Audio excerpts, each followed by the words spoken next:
शासकीय आश्रमशाळांमधील विद्यार्थिनींच्या सुरक्षेसाठी आता एकच जिल्हास्तरीय समिती. शासनाचा मोठा निर्णय. 2 समित्यांचे एकत्रीकरण करून प्रशासकीय यंत्रणा केली अधिक सक्षम. मुंबई शासकीय आश्रमशाळा आणि वसतिगृहांमध्ये शिक्षण घेणाऱ्या विद्यार्थिनींच्या सुरक्षेचा प्रश्न अधिक गांभीर्याने घेत राज्य सरकारने एक महत्त्वाचा पाऊल उचलले आहे.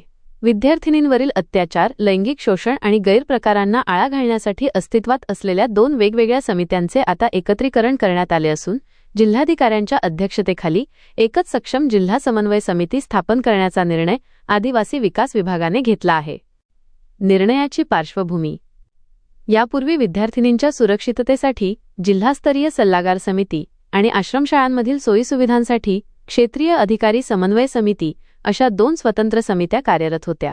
मात्र कामात सुसूत्रता यावी आणि निर्णयांची अंमलबजावणी जलद व्हावी यासाठी विभागीय आयुक्त छत्रपती संभाजीनगर विभाग यांनी या दोन्ही समित्यांचे एकत्रीकरण करण्याची शिफारस केली होती.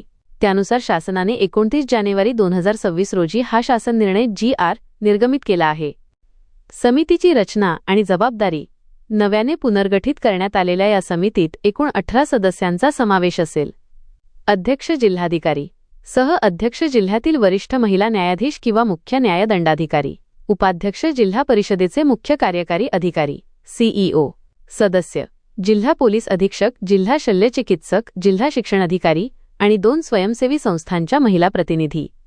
समितीची प्रमुख कार्ये. शासकीय व अनुदानित आश्रमशाळांमधील विद्यार्थिनींच्या सुरक्षिततेचा आढावा घेणे. 2. शाळा आणि वसतिगृहांमध्ये सोयीसुविधा, पाणी, स्वच्छता, निवास वेळेत पुरवल्या जातात की नाही याची खातरजमा करणे. 3. विद्यार्थिनींचे लैंगिक शोषण किंवा छेडछाड यांसारख्या तक्रारींवर तातडीने कारवाई करणे.